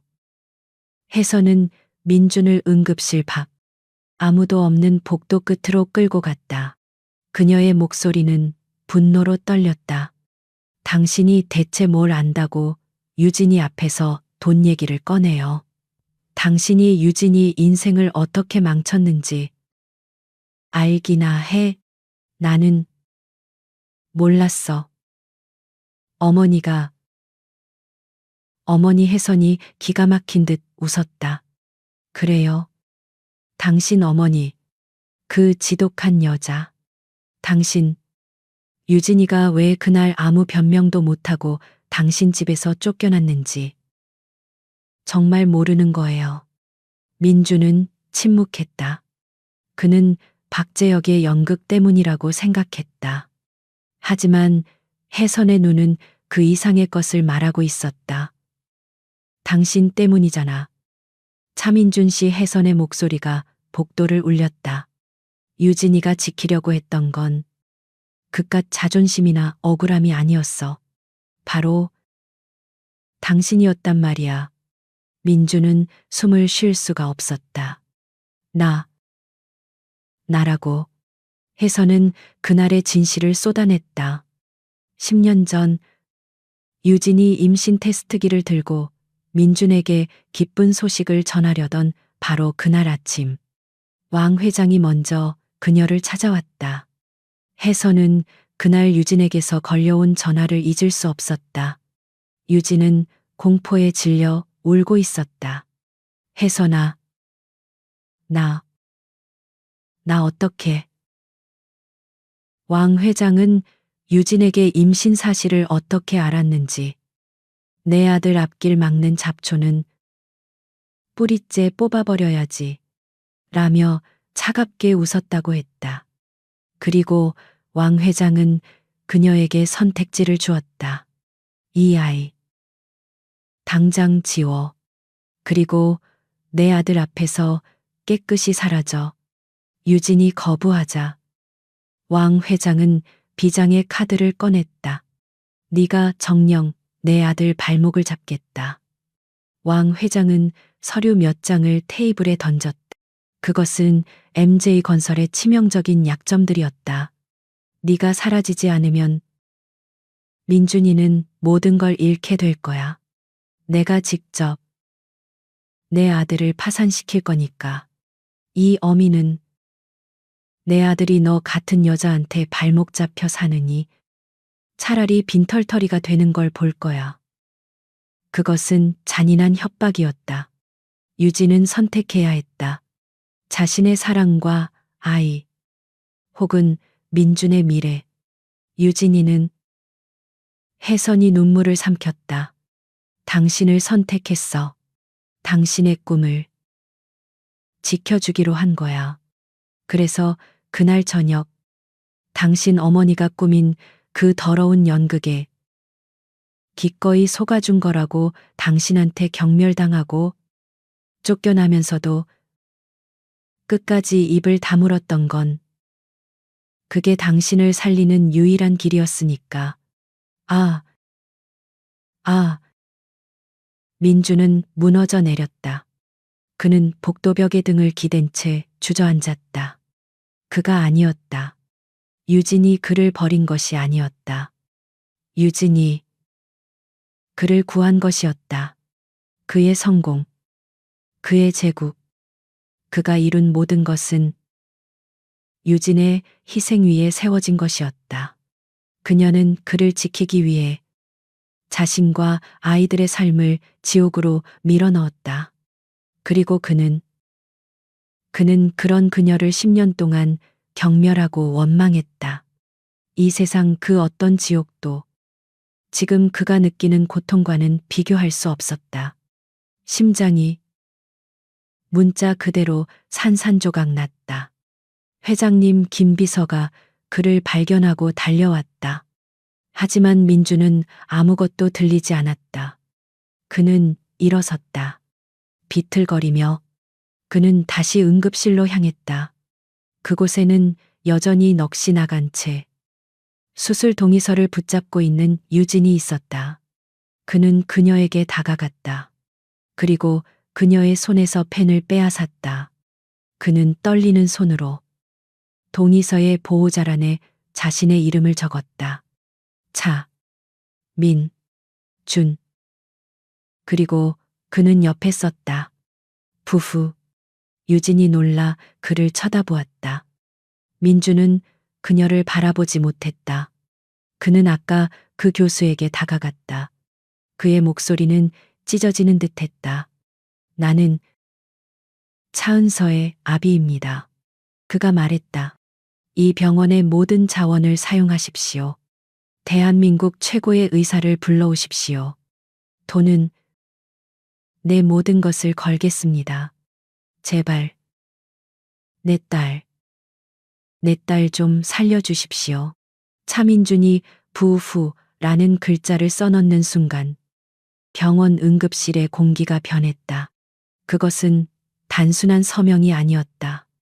10년간 멈춰있던 두 사람의 시간을 강제로 움직이게 한 지독한 책임의 낙인이었다. 서유진은 그가 내민 검은색 카드를, 그리고 그 카드를 받아들고 경악을 금치 못하는 원무과 직원을 넋이 나간 듯 바라보았다. 차민준, MJ건설의 회장. 대한민국에서 그 이름을 모르는 사람은 없었다. 교수는 더 이상 지체하지 않았다. 지금 당장 심장외과 배 교수님 호출해 VIP 수술실 준비하고 최고 등급 생명 유지 장치 전부 대기시켜서 모든 것이 일사천리로 진행되었다. 유진이 10년간 그토록 절박하게 매달려도 열리지 않던 문들이 민준의 이름 하나, 그의 카드 한 장에 활짝 열렸다. 은서는 순식간에 응급처치를 받고 중환자실을 거쳐 수술실로 옮겨졌다. 유진은 그 모든 과정을 유령처럼 따랐다. 그녀는 저항하려 했다. 민준의 팔을 붙잡고 소리치고 싶었다. 필요 없어. 당신 돈 따위. 필요 없단 말이야. 하지만 그녀에게는 그럴 힘조차 남아있지 않았다. 딸의 생명이 경각에 달려 있었다. 그녀의 자존심은 딸의 목숨 앞에서 이미 아무런 의미가 없었다. 이러지 마세요. 그녀가 간신히 속삭였다. 제발, 저희를 그냥 내버려둬요. 당신 어머니가 알게 될 거예요. 알게 해야지. 민준이 붉게 충혈된 눈으로 그녀를 바라보았다. 어머니도 이 모든 일의 대가를 치러야 해. 당신은 몰라. 유진이 고개를 저었다. 그분은 당신이 상상하는 것 이상으로 무서운 분이야. 은서가, 은우가 위험해질 수 있어. 그녀는 여전히 그를 지키려 하고 있었다. 아니, 10년간 그래왔듯이 아이들을 지키려 하고 있었다. 민주는 더 이상 대답하지 않았다. 그는 김 비서에게 무언가를 짧게 지시했다. 몇 분 뒤, 그들은 병원 최고층에 위치한 VIP 전용 대기실로 안내되었다. 차가운 응급실, 복도와는 달리 그곳은 최고급 호텔 스위트룸처럼 아늑했지만 공기는 지옥처럼 차가웠다. 은우가 엄마의 옷자락을 꼭 붙잡고 있었다. 9살짜리 아이는 이 모든 혼란스러운 상황 속에서도 자신의 아버지가 누구인지 본능적으로 깨달은 듯했다. 아이는 민준을 경계와 호기심이 뒤섞인 눈으로 힐끔거렸다. 수술실의 붉은 등, 수술 중, 시간이 멈췄다. 1분이 1년처럼 흘러갔다. 민준은 대기실에 앉아 맞은편 소파에 앉은 유진을 바라보았다. 그녀는 은우를 품에 꼭 안은 채 미동도 하지 않았다. 그녀의 초점 없는 눈은 수술실 문만을 향해 있었다. 민주는 그녀를 보았다. 10년이라는 세월이 그녀에게 남긴 상처들을, 식당 주방의 뜨거운 김에 거칠어진 피부, 무거운 것을 나르느라 굵어진 손마디, 그리고 모든 것을 체념한 채 텅 비어버린 눈. 그의 심장이 찢어지는 듯했다. 혜선이 말한 진실. 그녀는 그를 지키기 위해 이 모든 것을 감수했다. 그가 어머니의 꼭두각시 노릇을 하며 성공이라는 탑을 쌓아 올리는 동안 유진은 그의 밑바닥에서 그의 성공을 위해 자신의 삶을 제물로 바치고 있었다. 그의 후회는 단순한 미안함을 넘어섰다.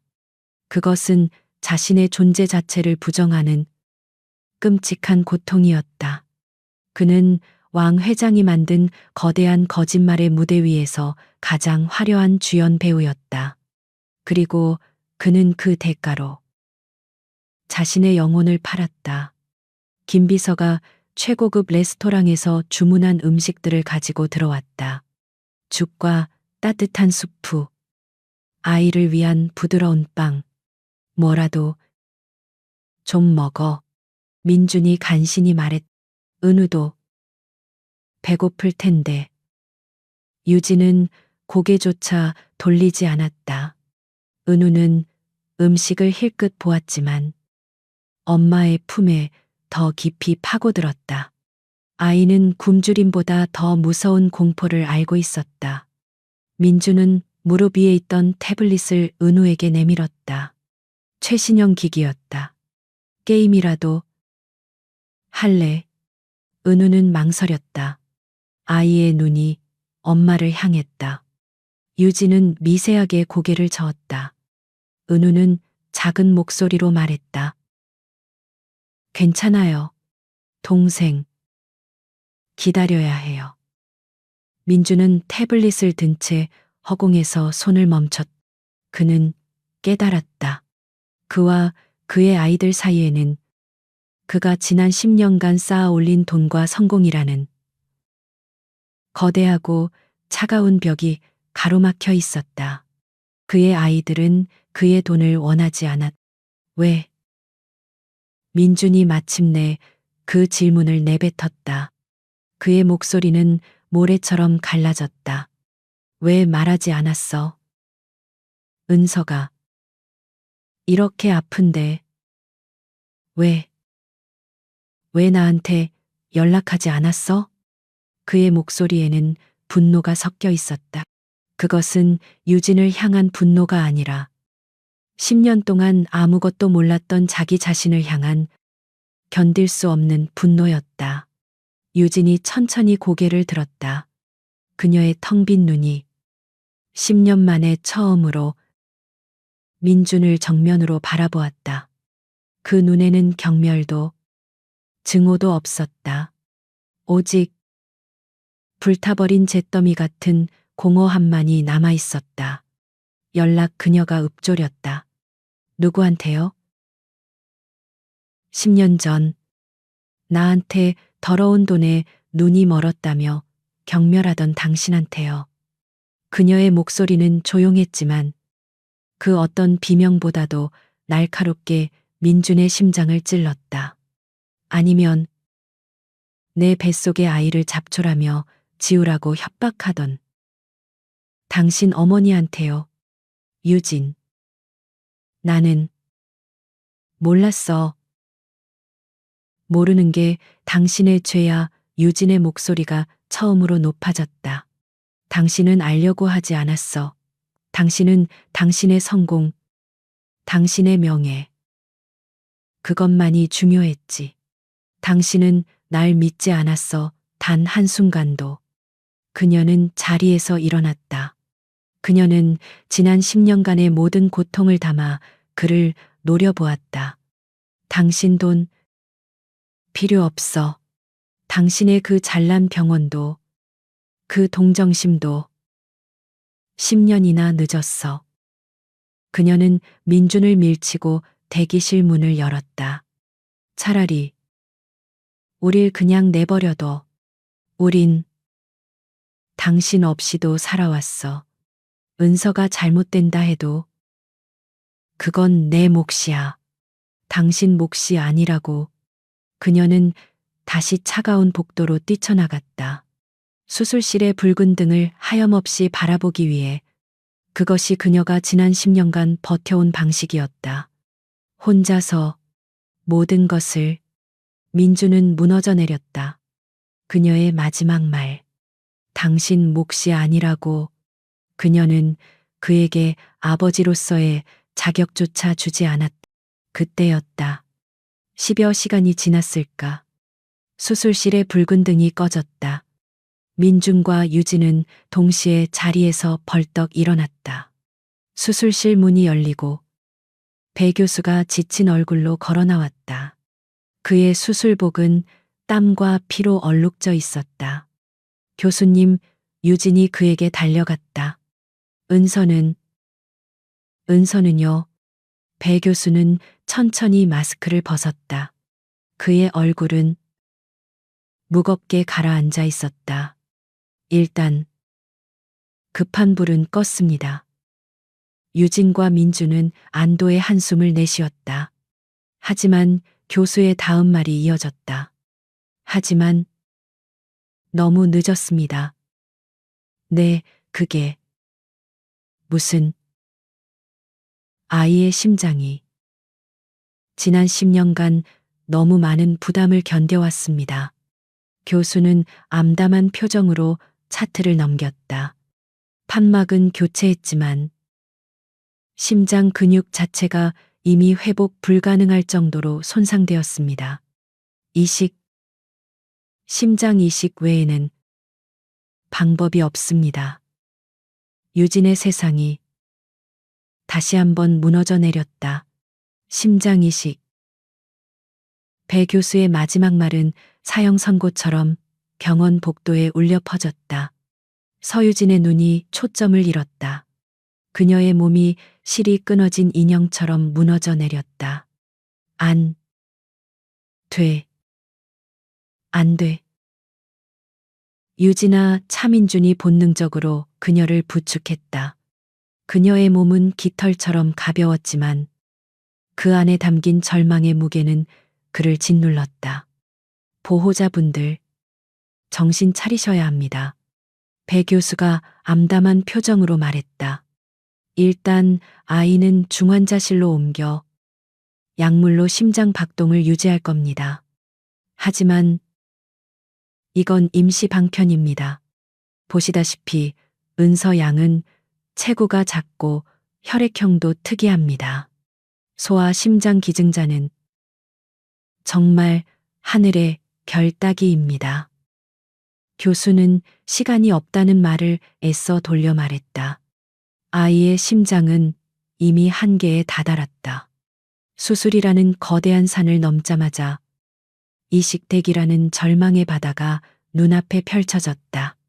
민주는 무너져 내린 유진을 벤치에 간신히 앉혔다.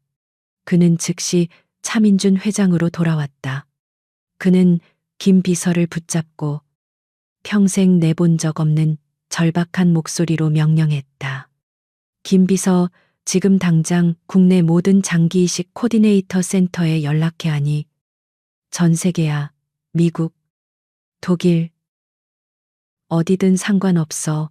이 병원 의료진과 화상회의 연결해 내 전용기 띄울 준비해 둬는 얼마가 들어도 상관없어. 심장.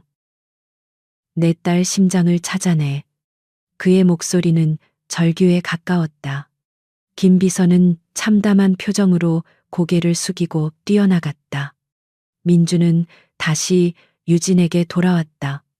그는 그녀의 어깨를 붙잡고 흔들었다. 들었지 내가 할 수 있어. 돈으로. 내가. 하지만 그의 말은 힘을 잃었다. 그 자신도 알고 있었다. 돈으로 살 수 없는 것이 있다는 것을. 유진은 아무 반응이 없었다. 그녀는 중환자실의 차가운 유리창만 멍하니 바라보고 있었다. 유리창 너머로 수많은 기계에 둘러싸인 채 가쁜 숨을 몰아쉬는 은서의 작은 모습이 보였다. 유진은 10년을 버텨왔다. 하지만 이식이라는 거대한 벽 앞에서 그녀의 모든 의지는 부서져 내렸다. 왜 포기하는 거야? 민준이 그녀의 어깨를 붙잡고 애원했다. 내가 다 할게. 제발. 뭐라도 말을 해. 유진이 천천히 고개를 돌렸다. 그녀의 눈은 10년 전 그가 경멸하며 바라보던 그 눈과 같았다.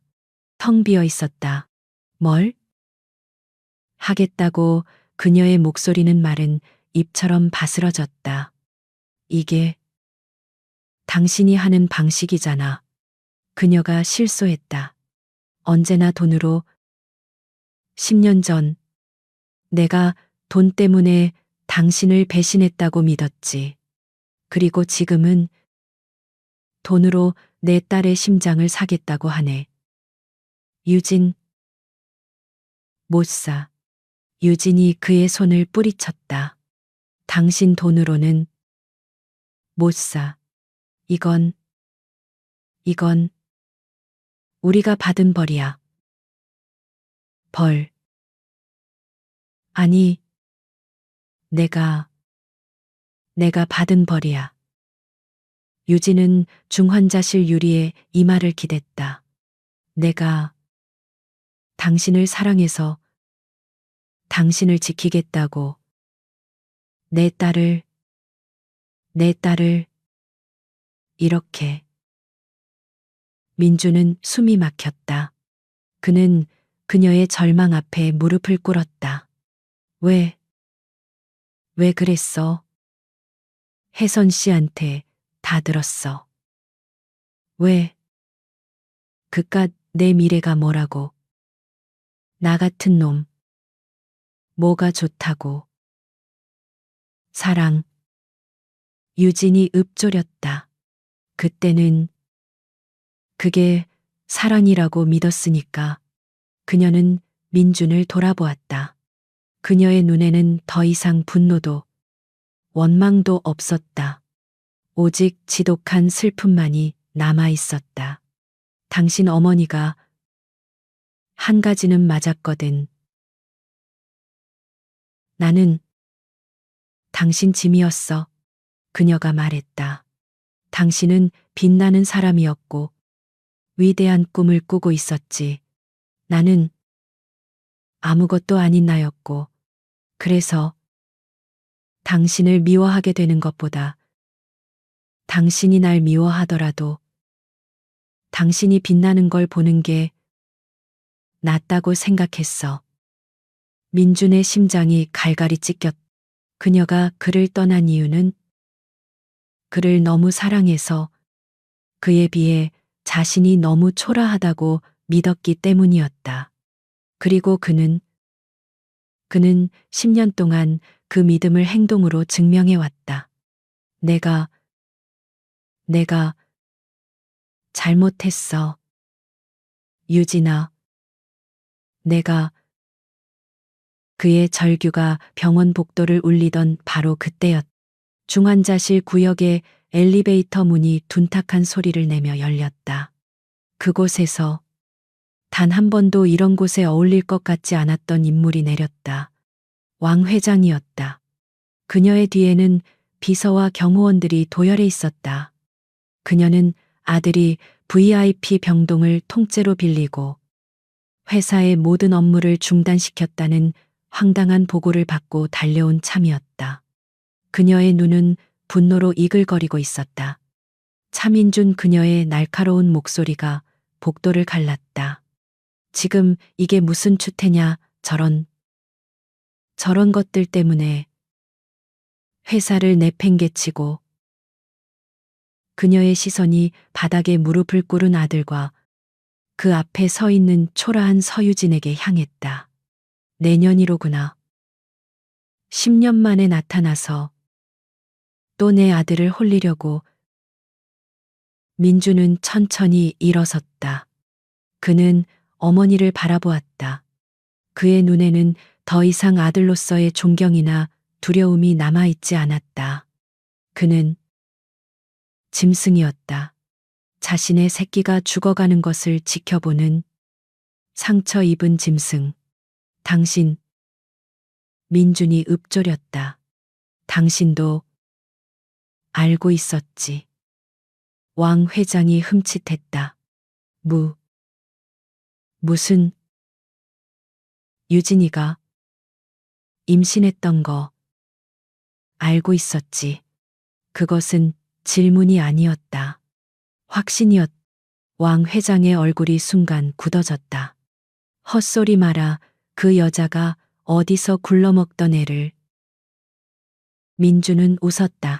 소리 없는 지독하게 공포스러운 웃음이었다.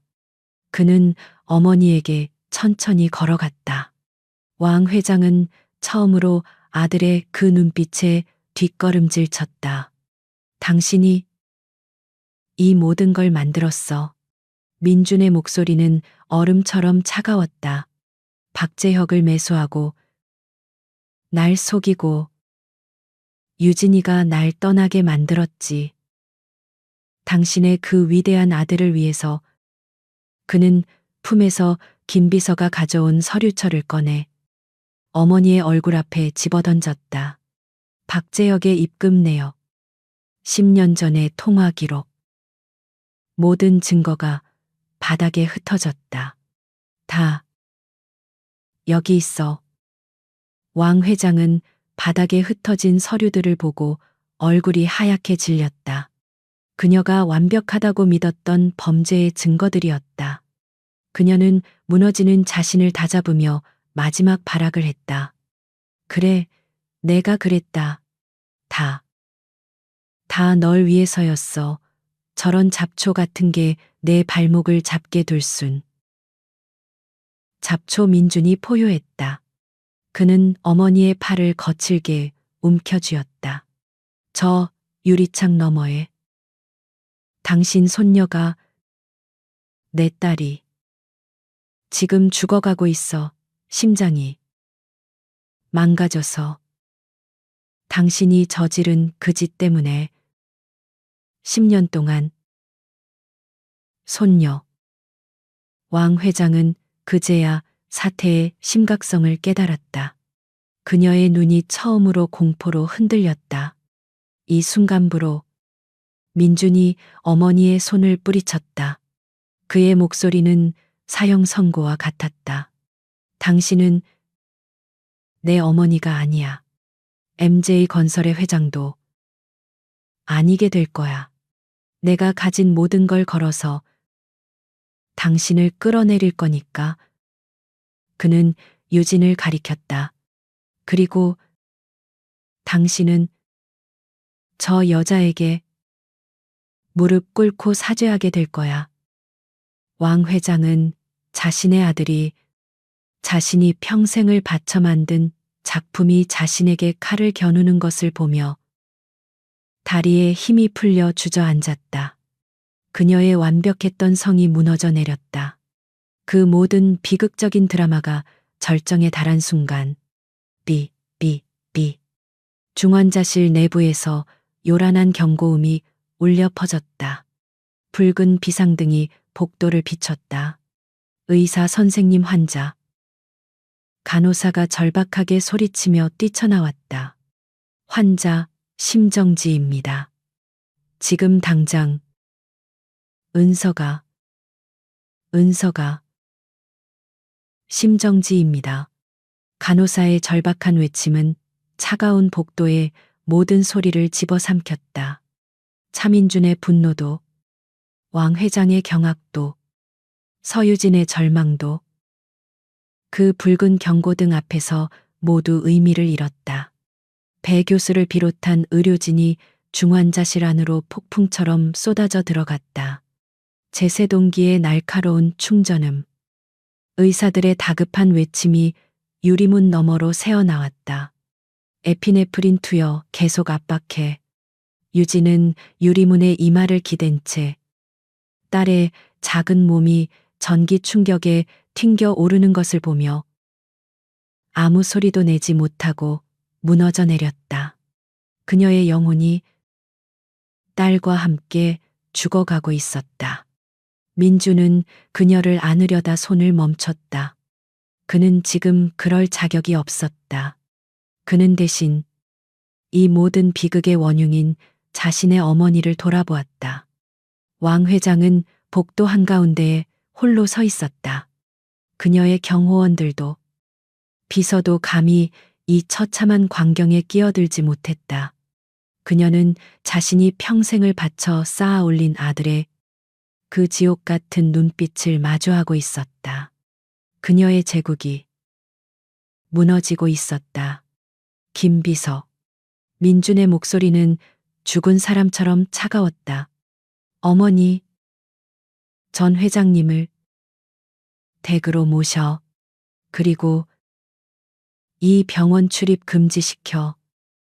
차민준, 네가 감히. 내 딸이. 은서가 만약 잘못되면. 민준은 어머니를 향해 한 걸음 다가갔다. 그의 눈에는 눈물 대신 모든 것을 태워버릴 듯한 어둠이 자리 잡고 있었다. 당신을 내 손으로 지옥에 쳐넣을 테니까. 살인죄로. 왕 회장은 아들의 그 살기 어린 눈빛에 평생 처음으로 공포를 느꼈다. 그녀는 경호원들에게 이끌려 자신이 만든 비극의 현장에서 도망치듯 사라졌다. 얼마나 지났을까? 중환자실 문이 열리고 배 교수가 땀에 젖은 채 걸어 나왔다. 교수님. 민준이 그에게 달려갔다. 최악은 넘겼습니다. 교수가 지친 목소리로 말했다. 에크모 ECMO를 연결했습니다. 심폐소생술로는 더 이상 심장이 버티지 못해서 에크모, 심폐 기능을 대신하는 마지막 생명 유지 장치였다. 은서는 기계의 힘으로 겨우 숨만 붙어 있는 상태가 되었다. 이게 저희가 할 수 있는 전부입니다. 교수가 참담한 표정으로 말했다. 이제 정말 시간이 없습니다. 이식 대기 순서를 기다리는 수밖에. 하지만 이 장치로는 며칠, 아니, 몇 주를 버티기도. 유진은 그 말을 들었는지조차 알 수 없었다. 그녀는 유리창 너머 기계들 속에서 잠자는 듯 누워있는 딸의 모습만 멍하니 바라보고 있었다. 그날부터 차민준의 긴 속죄가 시작되었다. 그는 병원을 떠나지 않았다. VIP 병실이 아닌 중환자실 앞에 딱딱한 보호자용 벤치가 그의 집무실이 되었다. 그는 그곳에서 MJ건설의 모든 것을 뒤집었다. 그가 가장 먼저 한 일은 어머니 왕 회장의 해임이었다. 긴급 이사회가 소집되었다. 민주는 화상으로 회의에 참여했다. 그는 자신의 모든 치부를 드러냈다. 어머니가 저지른 10년 전의 범죄, 그리고 그로 인해 죽어가는 자신의 딸, 왕 회장의 모든 직위를 박탈하고. 그의 목소리는 차가웠다. MJ건설은 오늘부로 왕 회장 일가의 불법 비자금 조성 혐의 및 반인도적 범죄 은닉 혐의로 검찰에 자진 수사를 요청합니다. 이사진은 경악했다. 그것은 자폭이었다. 하지만 민준의 눈빛은 확고했다. 그는 자신의 제국을 스스로 무너뜨리고 있었다. 유진의 희생 위에 세워진 그 성을 제 손으로 허물고 있었다. 시장은 발칵 뒤집혔다. MJ건설의 주가는 폭락했다. 하지만 민주는 눈 하나 깜짝하지 않았다. 그는 자신의 개인 자산 대부분을 처분했다. 그는 그 돈으로 심장을 사려 하지 않았다. 대신 그는 그 수천억의 돈을 신촌 세브란스 병원소와 심장센터에 기부했다. 단 한 가지 조건이 있습니다. 그는 병원장에게 말했다. 내 딸, 차은서는 그 어떤 특혜도 받지 않을 겁니다. 대한민국의 다른 아픈 아이들과 똑같은 순서로 공정하게 기다릴 겁니다. 그는 유진에게 돈이 아닌 진심을 보여줘야 했다. 유진은 그 모든 과정을 묵묵히 지켜보았다. 뉴스에는 연일 차민준 회장의 몰락과 그가 어머니를 직접 고발한 충격적인 소식이 흘러나왔다. 그녀는 민준이 중환자실 앞 벤치에서 쪽잠을 자는 것을 보았다. 값비싼 수트 대신 구겨진 셔츠 차림으로 컵라면으로 끼니를 때우는 것을 보았다. 그는 은우에게 다가갔다. 겁에 질린 은우는 아빠를 경계했다. 민주는 무릎을 꿇고 아이와 눈을 맞췄다. 미안하다. 아들. 아빠가 너무 늦게 와서 미안하다.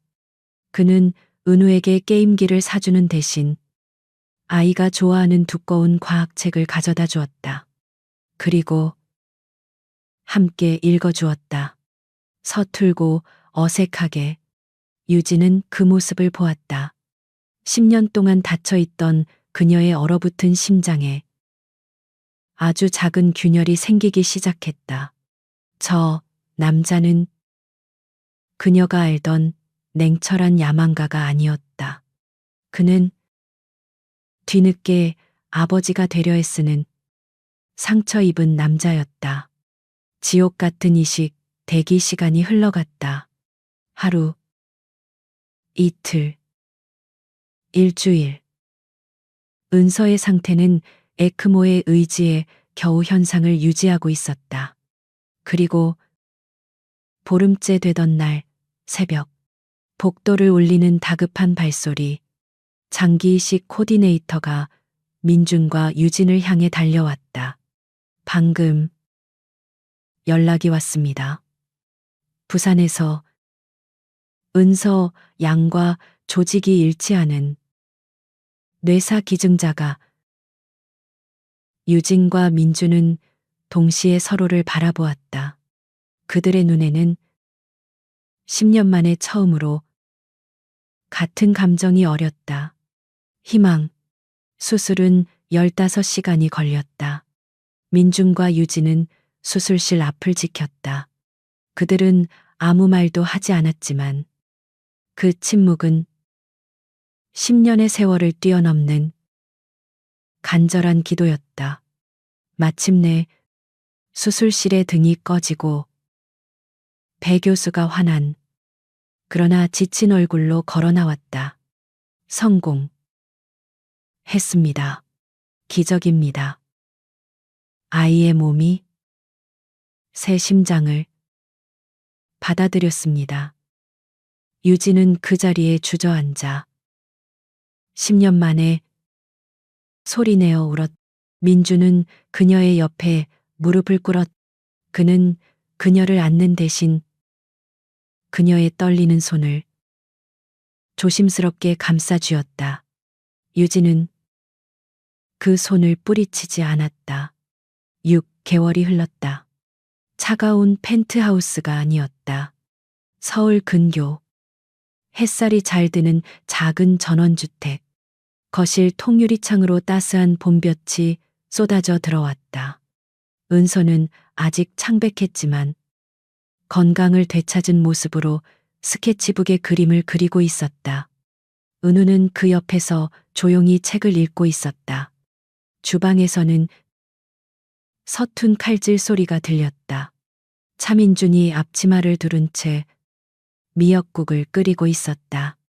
그는 회장직에서 물러났다. MJ건설은 전문 경영인에게 맡겨졌다. 그는 이제 그냥 아빠였다. 유진은 소파에 앉아 그 모습을 희미한 미소와 함께 바라보고 있었다. 민준이 어색하게 국 한 그릇을 떠서 그녀에게 내밀었다. 먹어봐. 당신 생일이잖아. 10년 동안 한 번도 못 챙겨줘서. 유진은 국을 한 숟가락 떠먹었다. 자. 아. 그래 미안. 민준이 당황하며 국그릇을 도로 가져가려 했다. 유진이 그의 손을 잡았다. 괜찮아. 그녀가 말했다. 내가 간 맞출게. 그녀는 자리에서 일어나 민준의 곁에 섰다. 그녀의 손가락에는 아직 반지가 없었다. 민준이 얼마 전 건넨 새 반지는 여전히 테이블 위 작은 상자 안에 놓여 있었다. 하지만 중요하지 않았다. 유진은 민준의 손에서 국자를 넘겨받았다. 두 사람은 나란히 서서 서툰 몸짓으로 냄비를 저었다.